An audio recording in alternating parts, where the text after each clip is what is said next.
Hi neighbors, welcome back to another episode of Cooking with Neighbors. It is I, Jerri-ellen, and in today's video I am making a recipe that was made by my friend Jim at Jim's Kitch Kitchen.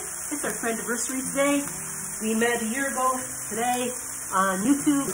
He is a very kind man who encourages people to be creative in the kitchen. He's cooking something that I made on this channel, and I'm cooking something that he made on his channel, and it's called Cheeseburger Impossible Pie. It's a Bisquick recipe. Jim is known for cooking up some creative dishes and vintage dishes. Like I say, it's wonderful. So I have some ground meat here in my frying pan, about 450 grams, so about a pound of ground beef. And in Jim, he added a bit of ketchup. He added a bit of mustard. I'm using this sweet heat mustard my hubby likes.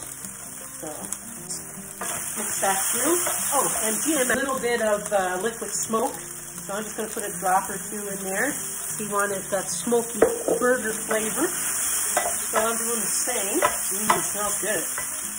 1 whole onion. My oven is preheated to 400. That's my onion through. I'll leave links below. Check out his channel. He's wonderful, like I say.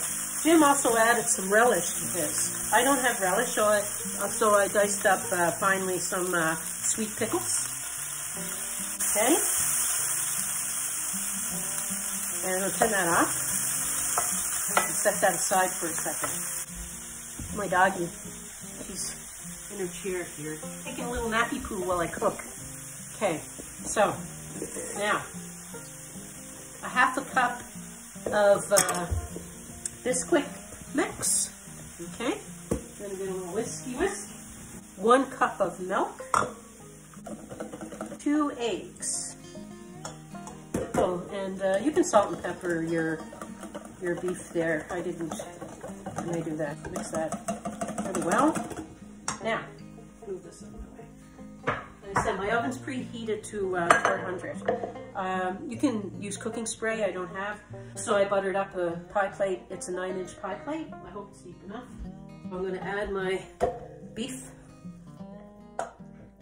Uh-oh. You want to know what? I hope this works. Because I hope it's deep enough. Jim was very wise and he used a square pan that was a bit deeper because he was unsure about his pie plate. It can't be a cheeseburger without cheese. So I grated up, Jim used sharp cheddar. I'm using a marble cheese, so it's a white cheddar and orange cheddar. And it's almost 2 cups I'm putting on here, make it really cheesy. Really cheesy. This is going to bubble over, isn't it? We'll soon find out together, won't we? I like these experiments. Doo-doo-doo. I hope everyone had a great weekend. We enjoyed ours. Okay, I'm going to pour this gently. And it's going to go in the oven. And then I'm going to take it out of the oven. And I'll tell you how long it took me. Absorb. I'm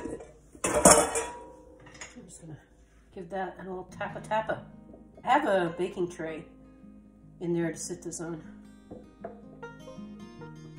Okay, wish me luck.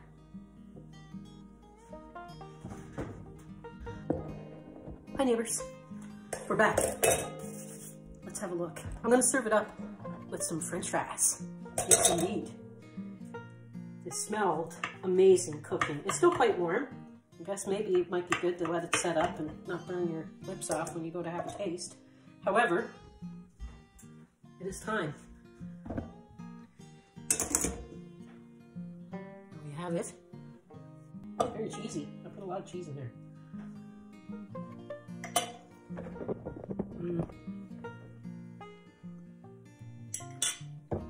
Oh, I like the pickle.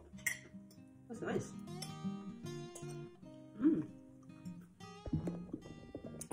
It is very nice.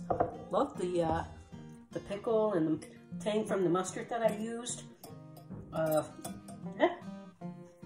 Thank you, Jim. Happy friend-iversary. Thank you everyone for watching. Peace, love, God bless. Please come back again.